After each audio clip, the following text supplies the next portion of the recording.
पाकिस्तान की शोहरा आफाक अदाकारा सज्जद अली से मुताल्लिक भारतीय मीडिया दावा कर रहा था कि ये तेलुगु फिल्म स्टार और भारत के मशहूर डायरेक्टर प्रभास के साथ फिल्म में जलवागर होंगी, जिसके हवाले से डायरेक्टर ने रद्द-ए-अमल दिया है।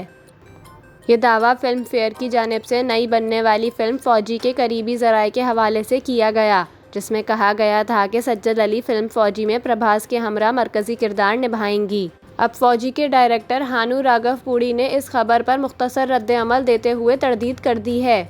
उन्होंने सोशल मीडिया पर वायरल स्क्रीनशॉट पर कमेंट किया और लिखा कि इस खबर में कोई सदाकत नहीं।